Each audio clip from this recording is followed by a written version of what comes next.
Donald Trump just very abruptly and suddenly shut down a press event he was participating in at the White House, saying that he needed to go and prosecute the war against Iran. This was a press event in the White House where he invited some of the top American mining CEOs. And while the event was really towards the middle of it, Donald Trump said, I gotta go prosecute this war, and then abruptly walked out. Let me show you what went down. Let's play this clip. But I didn't know I was going to have so many people. I'll be here all day. If you could go quickly, I would appreciate it, because we have a war to prosecute, okay? That's my excuse for getting out of here a little bit early.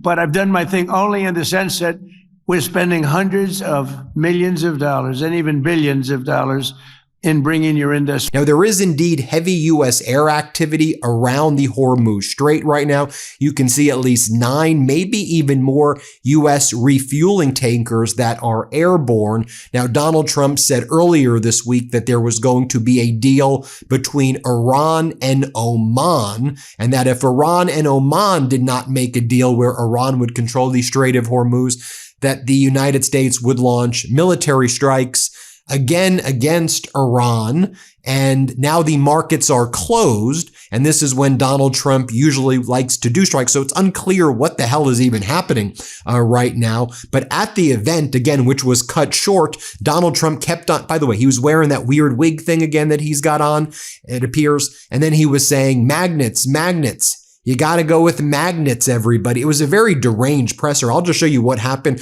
before he abruptly shut it down and walked out. Play this clip. To build rare earth magnets. Magnets, you got to go with magnets. That's a good one. Everybody should go for magnets. Really badly needed.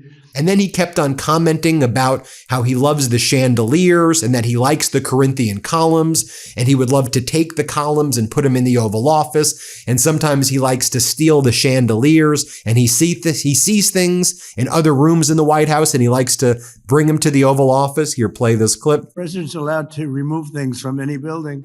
And I'm liking the chandeliers. I like those Corinthian columns, but I don't know, cutting them out would be not good. Those are beautiful columns, but I'm allowed to do it. Every once in a while, I'll come in here and grab a painting and put it at the Oval Office, right? But not too much. He then was lying and saying that he obtained over $20 trillion in foreign investments into the United States. You know that's false. Our debt is about to hit $40 trillion right now. Our deficit continues to grow right now. And so where's the money if you really brought in $20 trillion? Of course, it's a lie. Play this clip. We have 19.2 in actually 12 months, but we'll add something to it. So it's now going to be over $20 trillion. And by the way, no country ever in history has done anywhere near that number. We're 5 to 6 times higher than certain of our competitors, from very successful competitors, but we're much higher. Nobody's seen what's happening today in our country. Nobody has seen anything like it. And hopefully you'll see it again, but only for us. I think it's going to be hard to match, however. He then said at this mining CEO event that he is an environmental person and he wants everybody to know he loves the environment despite doing everything possible to destroy the environment. Okay, Donald, here, play this clip. California, and it's going to be something. We broke through the environmental disasters. You had environmental people. Look, I'm an environmental person, believe it or not. But you had people that were just stopping it. They were using the environment to stop all of these things. Then he said that the problem with Hillary Clinton is that she wanted miners to learn how to make chips, little tiny chips with their big, strong hands. But the miners loved being in the mines. I want the miners to be in the mines, not to develop semiconductor chips. What the hell are you talking about? It's some truly deranged stuff. Here, play this clip. And they want to mine. I've seen it, and we had a little campaign against somebody named Hillary Clinton, and she wanted the miners of West Virginia to learn how to make chips, little tiny chips with their big, strong hands. And they were not, I won by 55 points. They were not thrilled. They didn't want to be doing it. They wanted to be in the mines. That's what they want to do. They don't want to do anything else. I remember that. It was so unbelievable. It was very, very good for me. I tell you what, she didn't get that. We did very well with that kind of thinking. And he then brags about the Department of War seizing a $400 million stake a la communism in MP Material, a mining company. And he goes, I also love to take stakes in companies like Intel. You all know that we took control of Intel. Here, play this clip. Investments in critical mineral production. Last July, the Department of War took a $400 million stake in MP Materials, which is already worth nearly $1.2 billion. It's gone up greatly in value. I did one of those too, but not quite in the same business. Intel, we had a problem with Intel, and we settled the problem. They gave us 10% of the company. That was worth $12 billion. And since we had the company, you've probably been watching, the stock has gone up many, many times, just about number one. And we made $82 billion. Do I get credit for that? No. Did anybody say, great job? And by the way, it's for the country. It's not for me. It's for the country. I have to be very plain about that.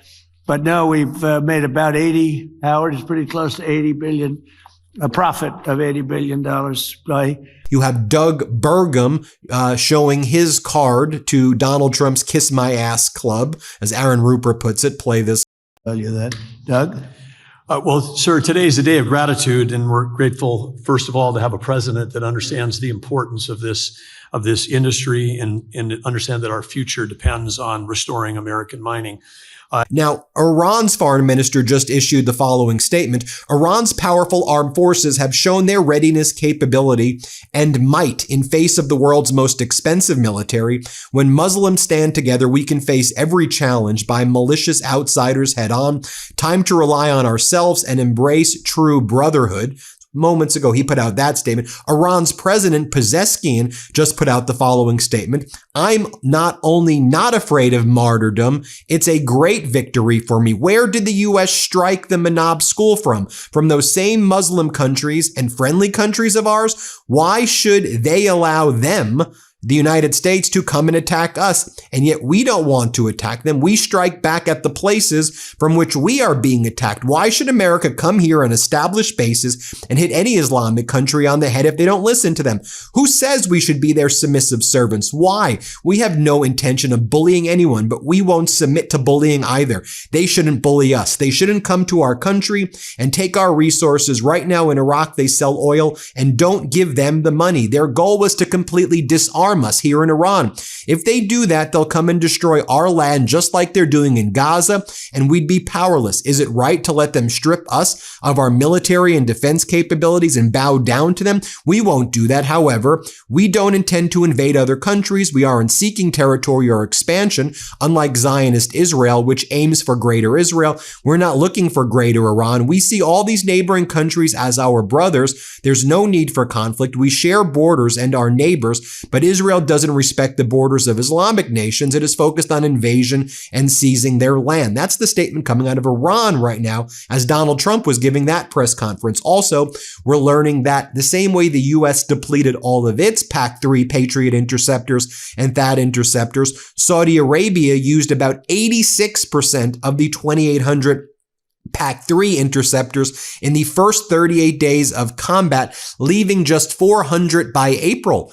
How many do they have now? Maybe they have almost none. The U.S. expended 65% of its Patriot interceptors. But think about that Saudi Arabia number right there. We saw the Houthis striking hard in northern Yemen today as well. And Saudi Arabia had to enter into that defense alliance with Turkey and Pakistan. Saudi Arabia already had the alliance with Pakistan, but entered into this deal with Turkey because the U.S. security umbrella failed Saudi Arabia. Also, Donald Trump, who said he was demanding Saudi Arabia join the Abraham Accords with Israel. Of course, we all know Israel's essentially in a cold war with Turkey right now. We see those statements going back and forth. So Saudi Arabia doing this defense alliance with Turkey is also saying to Trump and to Israel, we ain't joining the Abraham Accords. I wanted to point that out as well. And as I noted before, Yemen's Houthis say they carried out a large missile and drone strike on Saudi-backed forces, weapons, vehicles, and supply depots in the San al-Jin military camp, warning they will continue targeting Saudi-backed troops. We'll keep you posted every step of the way, folks. That's the development. Make sure you get your copy right now of WTF America. Hit subscribe. Let's get to 7 million subscribers. Thanks for watching, everybody.